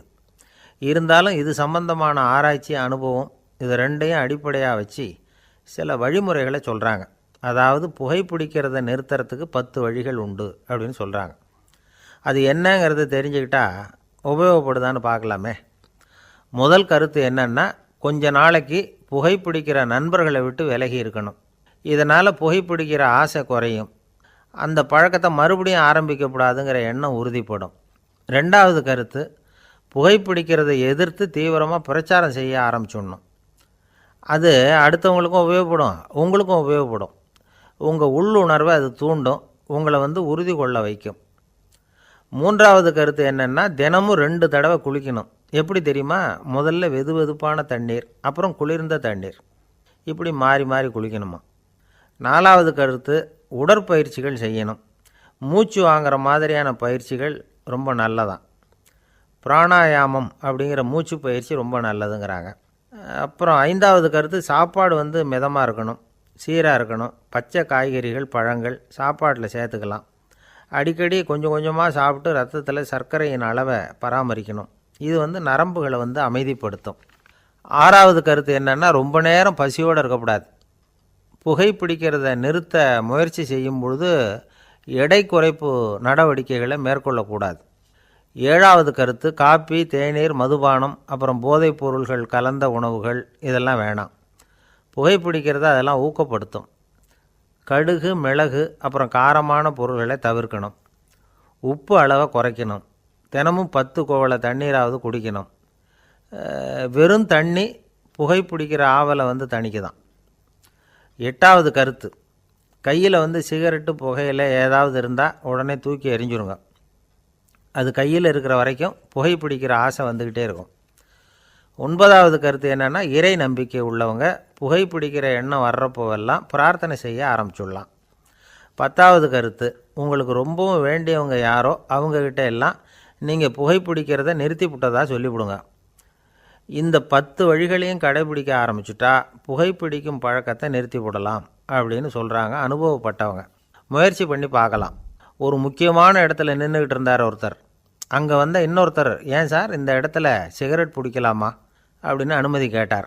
இந்த இடத்துல சிகரெட் பிடிக்கக்கூடாதுங்க அப்படின்னாரு இவர். நீங்கள் இப்படி சொல்கிறீங்க, ஆனால் இந்த இடத்துல கீழே நிறைய சிகரெட் துண்டுகள் கிடக்குதே, அவங்கெல்லாம் யார்? அவங்கெல்லாம் உங்கள் மாதிரி என்கிட்ட அனுமதி கேட்காதவங்க அப்படின்னாராம் இவர். ஒரு ஊரில் ஒரு ஞானி இருக்கிறார். ரொம்ப பெரிய ஞானி, ரொம்ப வயசாகிட்டுது. கடைசி காலத்தில் அவர்கிட்ட சில பேர் வந்தாங்க. உங்கள் குரு யார் அப்படின்னு கேட்டாங்க. அவர் நிமிர்ந்து பார்த்தார். எனக்கு ஆயிரக்கணக்கான குருமார்கள் உண்டு, அவங்க பேரெல்லாம் சொல்லணும்னா இந்த காலம் பத்தாது. ஆனால் முக்கியமான ஒரு 3 பேரை பற்றி மட்டும் உங்களுக்கு சொல்கிறேன் அப்படின்னாராம். அப்புறம் சொன்னார், அந்த 3 பேரில் ஒருத்தன் ஒரு திருடன். ஒரு சமயம் ஒரு பாலைவனம் வழியாக நான் போய்கிட்டு இருந்தேன். அப்போது வழி தவறி போய் ஒரு கிராமத்துக்கு போயிட்டேன். அது இருட்டு நேரம், நடு ராத்திரி, ஊரே உறங்கி போச்சு. அந்த நேரத்தில் ஒரு ஆள் மட்டும் ஒரு வீட்டு சுவத்தில் ஏதோ பண்ணி உள்ளே நுழையிறதுக்கு முயற்சி பண்ணிகிட்ருக்கிறான். அவங்கிட்ட போய் நான் இன்றைக்கி இங்கே எங்கே தங்க முடியும் அப்படின்னு கேட்டேன். அதுக்கு அவன், இந்த ராத்திரி வேளையில் அது ரொம்ப சிரமம், ஒரு திருடனோட உங்களால் தங்க முடியும்னா நீங்கள் என்னோட தங்கலாம் அப்படின்னா. நான் அவங்க கூட 1 மாதம் தங்கியிருந்தேன். ஒவ்வொரு நாள் ராத்திரியும் இப்போ நான் என்னுடைய வேலைக்கு போகிறேன், நீங்கள் ஓய்வு எடுத்துக்கோங்க அப்படின்னு சொல்லிவிட்டு போவான். அவன் திரும்பி வந்த உடனே உனக்கு ஏதாவது கிடச்சிதான்னு நான் கேட்பேன். அதுக்கு அவன், இன்றைக்கி ராத்திரி ஒன்றும் இல்லை, நாளைக்கு மறுபடியும் முயற்சி பண்ணுவேன் அப்படின்பா. எப்பவும் அவன் நம்பிக்கை இழந்ததே கிடையாது, எப்பவும் சந்தோஷமாகவே இருப்பான். நானும் ரொம்ப காலமாக தியானம் பண்ணிக்கிட்டே இருந்தேன், ஒன்றுமே நடக்கலை. ஆனால் நான் என்ன பண்ணேன் தெரியுமா? மனசு வருத்தப்படும், நம்பிக்கை இழந்துருவேன். அப்போல்லாம் அந்த திருடனுடைய விடாமுயற்சி தான் ஞாபகத்துக்கு வரும். அதனால் அந்த திருடன் எனக்கு ஒரு குரு. என்னுடைய 2வது குரு யாருன்னா, அது ஒரு நாய். இது எப்படின்னா, ஒரு சமயம் எனக்கு ரொம்ப தாகமாக இருந்தது. ஒரு நதியை நோக்கி போய்கிட்டு இருந்தேன். அப்போ ஒரு நாயும் வந்தது. அதுக்கும் தாகம். ஓடி ஆற்றை பார்த்தது. அதோட நிழல் ஆற்றுல தெரிஞ்சுது. அதை பார்த்ததும் பயந்துட்டுது. அதாவது அது தன்னுடைய சொந்த உருவத்தையே கண்டு பயந்தது. அதை பார்த்து குறைக்குது, திரும்பி ஓடிச்சு. ஆனால் அதுக்கு தாகம் அதிகமாக இருந்ததுனால அது மறுபடியும் திரும்பி வந்தது. பார்த்தா மறுபடியும் தண்ணியில் நாயோட உருவம் தெரியுது. இப்படி சில தடவை பண்ணிச்சு, இருந்தாலும் கடைசியில் தண்ணியில் குதிச்சுட்டுது துணிஞ்சி. இப்படி குதித்த உடனே அதோட உருவமும் மறைஞ்சுட்டுது. இதை பார்த்தேன். நான் என்ன புரிஞ்சுக்கிட்டேன்னா, எவ்வளவு தான் பயம் இருந்தால் கூட ஒருத்தன் தைரியமாக காரியத்தில் இறங்கணும் அப்படிங்கிறத புரிஞ்சுக்கிட்டேன். இந்த போதனை அந்த நாய்கிட்ட இருந்து எனக்கு கிடைச்சிது. இது ஒன்று. அடுத்தது, என்னுடைய 3வது குரு யாருன்னா, அது ஒரு சின்ன குழந்தை. நான் ஒரு சமயம் ஒரு நகரத்துக்கு போனேன். அங்கே ஒரு குழந்தை எரிகிற மெழுகுவத்தி ஒன்று எடுத்துக்கிட்டு வந்தது. நான் அந்த குழந்தைய பார்த்து வேடிக்கையாக கேட்டேன், ஏன் பாப்பா, இந்த மெழுகுவத்தியை நீயாவே கொளுத்துனியா அப்படின்னு கேட்டேன். ஆமான்னுது அந்த குழந்தை. சரி, இந்த மெழுகுவத்தி முன்னாடி எரியாமல் இருந்தது, இப்போ எரியுது. இந்த மெழுகுவத்திக்கு வெளிச்சம் எங்கேருந்து வந்தது, அதை எனக்கு காட்ட முடியுமா அப்படின்னு கேட்டேன் அந்த குழந்தைகிட்ட. இதுக்கு அந்த குழந்தை சிரிச்சுக்கிட்டு அந்த மெழுகுவத்தியை ஊதி அணைச்சுட்டுது. அதுக்கப்புறம் என்னை பார்த்து கேட்டுது, இப்போ இந்த மெழுகுவத்தியின் வெளிச்சம் போனதை பார்த்தீங்க இல்லையா, அது எங்கே போச்சுன்னு எனக்கு சொல்லுங்க அப்படின்னுது. அந்த குழந்தை இப்படி கேட்டதும் என்கிட்ட இருந்த ஆணவம் அழிஞ்சுட்டுது. நான் படித்ததெல்லாம் அந்த வினாடியில் சுக்கு நூறாக போயிட்டுது. என்னுடைய முட்டாள்தனத்தை நான் உணர்ந்தேன் அப்படின்னு இவ்வளவும் அந்த ஞானி விவரமாக சொன்னாராம். அதனால் நாம் இன்னார்கிட்டே இருந்து தான் இதை கற்றுக்கணுங்கிறது இல்லை, யாருக்கிட்டே இருந்தும் எதையும் கற்றுக்கலாம். நம்மால் ஒருத்தன் ஒரு நாய் வளர்த்துக்கிட்டு இருந்தான். அந்த நாய்க்கு வால் கிடையாது. யாரோ ஏற்கனவே வெட்டி எடுத்துட்டாங்க. இந்த நாய் தான் சார் எனக்கு குரு, அதுக்கிட்டே இருந்து கூட நான் பாடம் கற்றுக்கிட்டு இருக்கிறேன் அப்படின்னா. அப்படி என்ன கற்றுக்கிட்டேன் அந்த வால் இல்லாத நாய்கிட்டே இருந்து அப்படின்னு கேட்டோம்.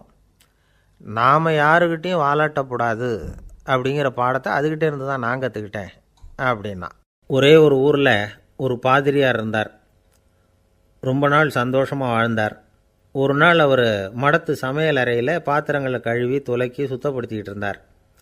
அந்த சமயத்தில் ஒரு தேவதூதன் அவர் முன்னாடி வந்து நின்னான்.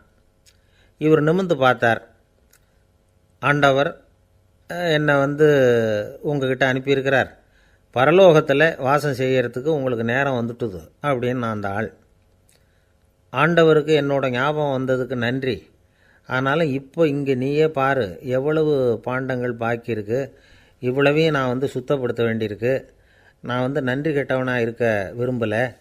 இந்த பணியை முடிக்கிற வரைக்கும் என்னுடைய பரலோக வாழ்வை தள்ளி வைக்க முடியுமா, நீ என்ன நினைக்கிற அப்படின்னு கேட்டார். தேவதூதன் தனக்கே உரிய விவேகத்தோட அன்போட பாதிரியாரை பார்த்தான். சரி, என்ன செய்யலாம்ங்கிறத அப்புறம் சொல்கிறேன் அப்படின்னு சொல்லிவிட்டு புறப்பட்டு போயிட்டான். ஒரு நாள் அந்த பாதிரியார் தோட்டத்தில் உள்ள களைகளையெல்லாம் ஒரு களை கொத்தியால் கொத்தி களை எடுத்துக்கிட்டு இருக்கிறார். அந்த சமயத்தில் இந்த தேவதூதன் மறுபடியும் அவர் முன்னாடி நிற்கிறான். பாதிரியார் பார்த்தார். இதை பாரு, இந்த தோட்டம் பூராவும் எவ்வளவு களை மண்டி கிடக்கு, பரலோகம் கொஞ்ச காலம் எனக்காக பொறுத்திருக்கலாம்னு நீ நினைக்கிறியா அப்படின்னு கேட்டார். தேவதூதன் சிரிச்சுக்கிட்டே மறுபடியும் மறைஞ்சிட்டான். மறுபடியும் அவர் களை எடுக்கிறது, தானிய களஞ்சியத்துக்கு வர்ணம் பூசுறது, இப்படிப்பட்ட வேலைகளில் ஈடுபட்டிருக்கார்.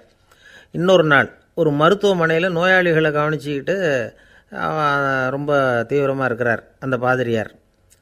ஒரு நோயாளியோட தாகத்துக்கு தண்ணீர் கொடுத்துட்டு நிமிர்ந்து பார்க்குறப்போ தேவதூதன் மறுபடியும் அவர் முன்னாடி நிற்கிறான். இந்த தடவை பாதிரியார் தன்னலமற்றவராக பேரன்பை காட்டக்கூடிய வகையில் தன்னுடைய 2 கைகளையும் உயர்த்தியபடி தேவதூதனின் கவனத்தை பிணியால் வாடக்கூடிய நோயாளிகளின் பக்கம் திருப்பினாராம். தேவதூதன் ஒன்றும் சொல்லலை, மறைஞ்சிட்டான். அன்னைக்கு சாயந்தரம் பாதிரியார் மடத்தில் உள்ள தன்னுடைய அறைக்கு போய் இளைப்பாறினார். யோசித்து பார்த்தார். தேவதூதனையும் தேவதூதனின் விருப்பத்தையும் பல நாள் தள்ளி போட்டு வந்ததையும் அவர் ரொம்ப நினச்சி பார்த்தார். திடீர்னு தான் முதுமை அடைகிறதையும் சோர்வு அடைகிறதையும் உணர்ந்தார்.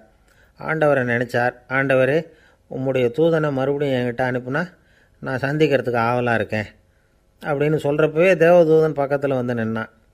பாதிரியார் நிமிர்ந்து பார்த்தார்.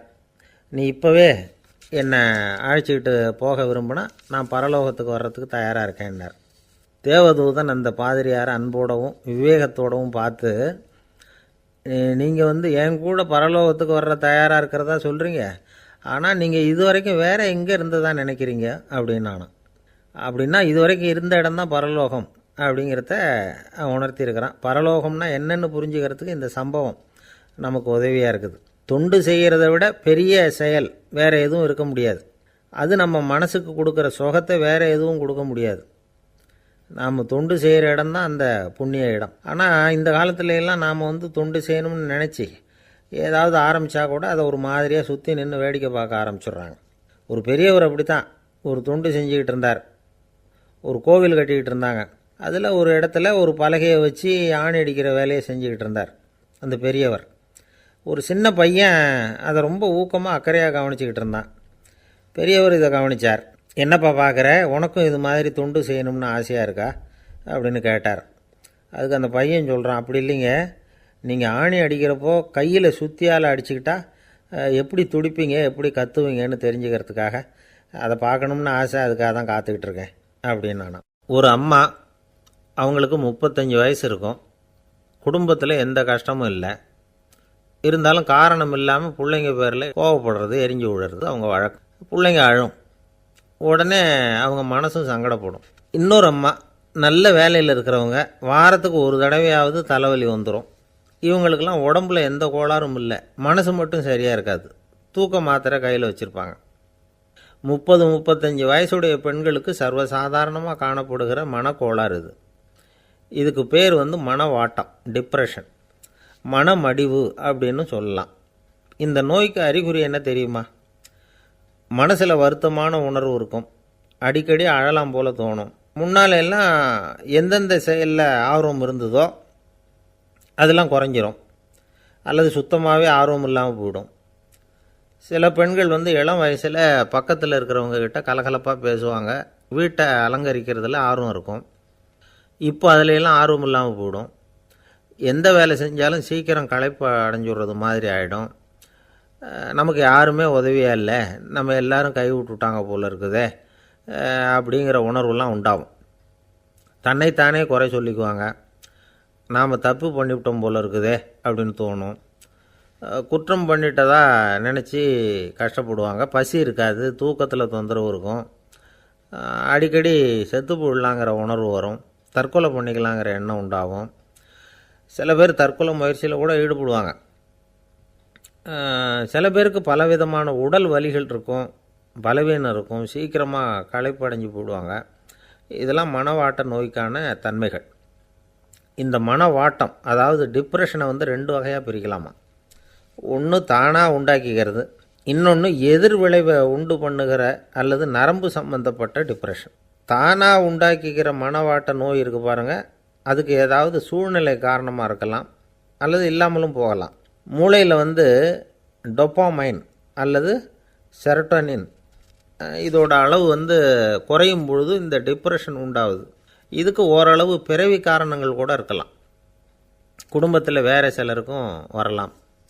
பாதிக்கப்பட்ட பெண்ணை பார்க்குறதுக்கு பலவீனமாக தெரியும், கடுமையான குற்ற உணர்வு இருக்கும், தனியாக இருக்கிறதுக்கு ஆசைப்படுவாங்க, நடு ராத்திரியில் எழுந்திரிச்சு உட்காந்து கஷ்டப்பட்டுக்கிட்டு இருப்பாங்க, கொடூரமான முறையில் தற்கொலை பண்ணிக்க முயற்சி பண்ணுவாங்க, தீ வச்சுக்கிறது, அமிலத்தை குடிக்கிறது, தூக்கில் தொங்குறது. இப்படி தானாக வரவழைச்சிக்கிற மனவாட்ட நோய் மறையக்கூடிய நோய். ஒரு தடவை வந்தால் 3லேருந்து 6 மாதம் வரைக்கும் நீடிக்கும். இடைப்பட்ட காலங்களில் நோயாளி இயல்பாக இருப்பார். எதிர் விளைவை உண்டு பண்ணுகிற அல்லது நரம்பு சம்பந்தப்பட்ட மனவாட்ட நோய் எப்படின்னா, கணவன் மனைவி, மாமியார் மருமகள், இப்படிப்பட்ட உறவு முறை பிரச்சனைகள், தோல்விகள், எரிச்சல்கள், ஆஃபீஸு பிரச்சனை, இப்படிப்பட்ட சூழ்நிலையால் உண்டாகிறது. எல்லாத்துக்கும் மருந்து இருக்குது, மார்க்கம் இருக்குது, கவலைப்பட வேண்டியதில்லை, தைரியமாக இருக்கணும். உளவியல் மருத்துவம் இதுக்கு ரொம்ப உபயோகமாக இருக்கும். சில பெண்களை பாருங்கள், அவங்க எதுக்கும் அலட்டிக்கிறது இல்லை. ஒரு அம்மா அப்படி தான் தன்னுடைய கணவனை அழைச்சிக்கிட்டு ஒரு மனநோய் மருத்துவர்கிட்ட வந்தாங்க. டாக்டர், எங்கள் வீட்டுக்காரர் திடீர்னு ஒரு மாதிரி ஆயிட்டார், வித்தியாசமாக நடந்துகிறார். எப்படின்னா, இவர் தன்னையே ஒரு ஒட்டடை குச்சியாக நினச்சிக்கிட்டு இருக்கிறார். அப்படி நினச்சிக்கிட்டு தன்னுடைய தலையாலேயே வீட்டில் உள்ள ஒட்டடையெல்லாம் தொடச்சிக்கிட்டு இருக்கிறார் அப்படின்னாங்க. எவ்வளவு நாளாக அப்படி இருக்குதுன்னு கேட்டார் டாக்டர். 1 வாரமாக அப்படி இருக்குது அப்படின்னாங்க அந்த அம்மா. அப்படின்னா முன்னாடியே ஏன் அழைச்சிட்டு வரல அப்படின்னு கேட்டார் டாக்டர். வீடு பூரா சுத்தமாகட்டுமேனு பார்த்துக்கிட்டு இருந்தேன் டாக்டர் அப்படின்னாங்களாம் அந்த அம்மா. ஒரு காடு, அங்கே புத்தர் அவர் பாட்டுக்கு நடந்து போய்கிட்டே இருக்கிறார். அவருக்கு பின்னாடி ஒரு குரங்கு, அதுவும் தொடர்ந்து வந்துக்கிட்டே இருக்குது. புத்தர் திரும்பி பார்த்தார். குரங்கு அப்படியே குதித்து உயர எழும்பி ஒரு கிளையில் போய் உக்காந்துது. ஏன் இப்படி பண்ணுறேன்னு கேட்டார் புத்தர். என்னை சாதாரணமாக நினைக்க வேணாம், நான் மகாமந்தி, என்னால் எல்லாம் முடியும், முடியாதுங்கிற வார்த்தையே என்னுடைய அகராதியில் கிடையாது, என்ன வேணும்னாலும் செய்வேன் அப்படின்னுது. அப்படின்னா ஒரு பந்தயம் வச்சுக்கலாமான்னார் இவர். ஓ வச்சுக்கலாமேன்னுது. வேறு ஒன்றும் இல்லை, இப்போ நீ மேலே எழும்பி அந்த கிளையில் உட்காந்தது மாதிரி அங்கேருந்து தாவி என் உள்ளங்கையில் உட்காரணும், அவ்வளோதான் அப்படின்னார். அப்படி உட்காந்துட்டா என்ன பரிசு அப்படின்னு கேட்டது அது. சொர்க்கத்தில் இருக்கிற மாமன்னன் மரகத சக்கரவர்த்தியை என்னோட இருக்கும்படியாக கூப்பிட்டுக்கிறேன். அந்த சமயத்தில் அவருடைய அரியணை அங்கே காலியாகிடும், நீ அதில் போய் உட்காந்துக்கலாம்.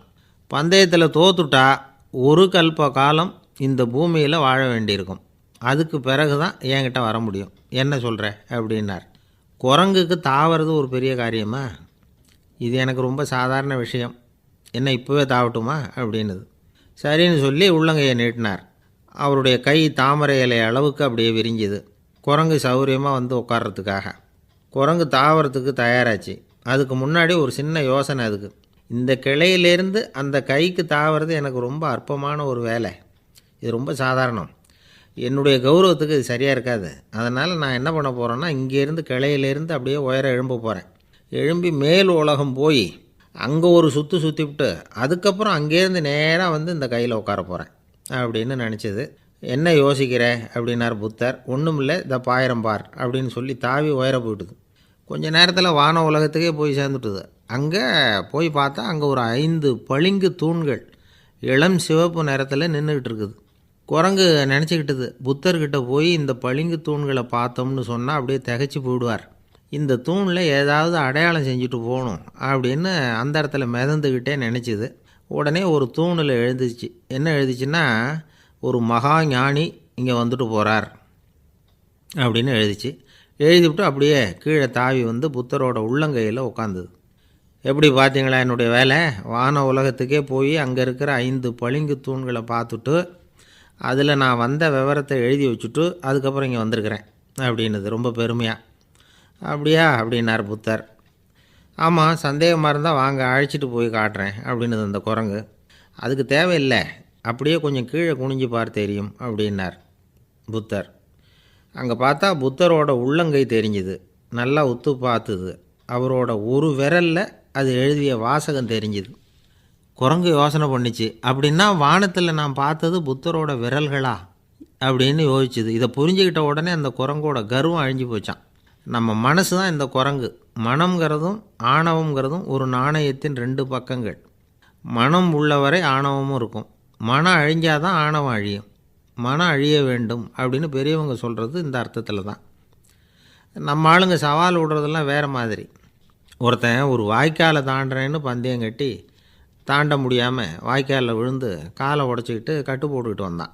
ஏன்டா அப்படின்னு கேட்டாங்க.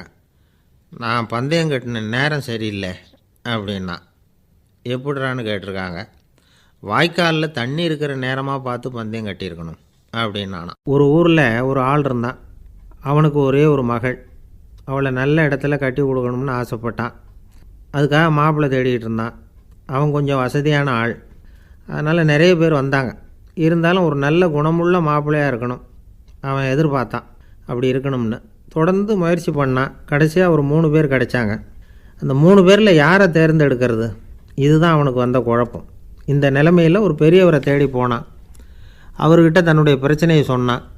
அவர் கொஞ்சம் யோசனை பண்ணார். அதுக்கப்புறம் 3 பேரையும் கூப்பிட்டார். இதை பாருங்கப்பா, உங்கள் 3 பேருக்கும் 3 மாத கால அவகாசம் தர்றேன். நீங்கள் இப்போ போகலாம். 3 மாதம் கழித்து திரும்பி வரலாம். அப்படி வரும்பொழுது இந்த 3 மாத காலத்தில் நீங்கள் செஞ்ச நல்ல காரியம் ஏதாவது ஒன்று சொல்லணும். அதை வச்சு உங்களில் ஒருத்தரை நாங்கள் தேர்ந்தெடுத்துக்கிறோம் அப்படின்னு சொன்னாராம். 3 பேரும் சரின்னு சொல்லிவிட்டு திரும்பி போயிட்டாங்க. 3 மாதம் ஆச்சு. அதுக்கப்புறம் ஒரு நாள் திரும்பி வந்தாங்க. அவர் அவங்கள கூப்பிட்டு உட்கார வச்சார். அப்புறம் கேட்டார், இப்போ சொல்லுங்கள், இந்த 3 மாத காலத்தில் நீங்கள் செஞ்சுருக்கிற ஏதாவது ஒரு நல்ல காரியத்தை சொல்லுங்கள் அப்படின்னார். முதல்ல ஒருத்தன் எழுந்திரிச்சு நின்னான். ஐயா, எங்கள் அப்பா இறந்த பிறகு அவரோட கணக்கு வழக்குகளை எடுத்து பார்த்துக்கிட்டு இருந்தேன். அவர் ஒரு வியாபாரிகிட்ட 10,000 ரூபா கடன் வாங்கியிருக்கிறதாக எழுதியிருந்தார். அந்த வியாபாரியும் இப்போ உயிரோடு இல்லை. இருந்தாலும் அந்த வியாபாரியோட மகனை தேடி கண்டுபிடிச்சேன். கணக்கு புத்தகத்தை காட்டினேன். எங்கள் அப்பா உங்கள் அப்பா கிட்ட 10,000 ரூபா கடன் வாங்கியிருக்கிறதாக இதை எழுதியிருக்கிறார். அதனால் அதை திருப்பி கொடுக்கறதுக்காக வந்திருக்கிறேன், இந்தாங்க அந்த பணம் அப்படின்னு சொல்லி கொடுத்துட்டு வந்துட்டேன் அப்படின்னு நானும். இதை பெரியவர் கவனமாக கேட்டுக்கிட்டார். அதுக்கப்புறம் 2வது இளைஞன் எழுந்திரிச்சான். ஐயா, நான் போன மாதம் ஒரு நாள் ராத்திரி வேளையில் ஒரு காட்டுப்பாதை வழியாக எங்கள் ஊருக்கு போய்கிட்டு இருந்தேன். அந்த சமயத்தில் அந்த வழியாக வந்துக்கிட்டு இருந்த ஒரு வழிப்போக்கர்கிட்ட 4-5 திருடர்கள் வம்பு வளர்த்து அவர்கிட்ட இருந்த பொருளையெல்லாம் கொள்ளையடிச்சிக்கிட்டு இருந்தாங்க. நான் உடனே ஒரு குச்சியை எடுத்துகிட்டு ஓடினேன். அந்த திருடர்களை அடித்து விரட்டினேன். பொருளையெல்லாம் மீட்டு அந்த வழிப்போக்கர்கிட்ட ஒப்படைச்சேன். அவரை பத்திரமா அழைச்சிக்கிட்டு போய் அவர் வீட்டில் விட்டுட்டு வந்தேன் அப்படின்னு நானும். இதையும் பெரியவர் கவனமாக கேட்டுக்கிட்டார்.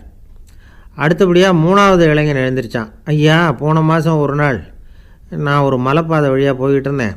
மலைப்பாதை விளிம்பில் ஒரு மதகு கட்டை, அது மேலே ஒரு ஆள் படுத்து தூங்கிட்டு இருந்தான். அந்த பக்கம் தவறி உருண்டு விழுந்திருந்தான்னா அதில் பாதாளம், அது மலையடி வாரத்தில் போய் தான் விழணும், அவ்வளவு பள்ளம். அது தெரியாமல் அவன் பாட்டுக்கு தூங்கிட்டு இருந்தான். நான் உடனே அவன்கிட்ட ஓடி போய் குனிஞ்சு அவன் முகத்தை பார்த்தேன்.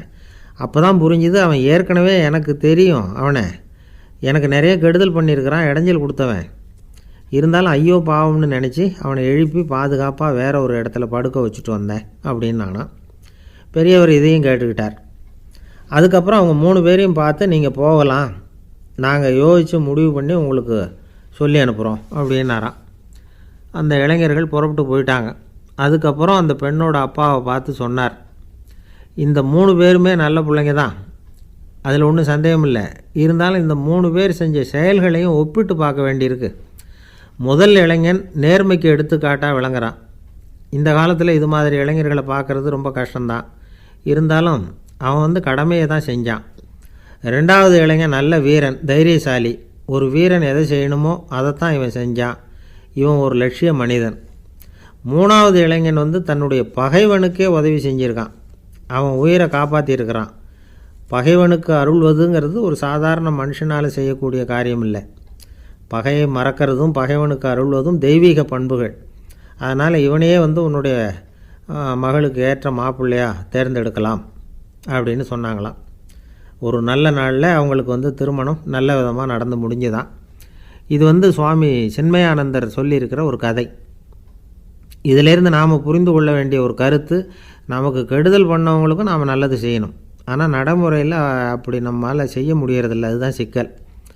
நம்மால் ஒருத்தங்கிட்ட கேட்டேன், ஏண்டா உன்னுடைய பகைவன் ஒருத்தன் அது மாதிரி ஒரு மலைப்பாதை மதகு கட்டையில் படுத்திருந்தா உடனே நீ என்ன நினைப்ப அப்படின்னு கேட்டோம்.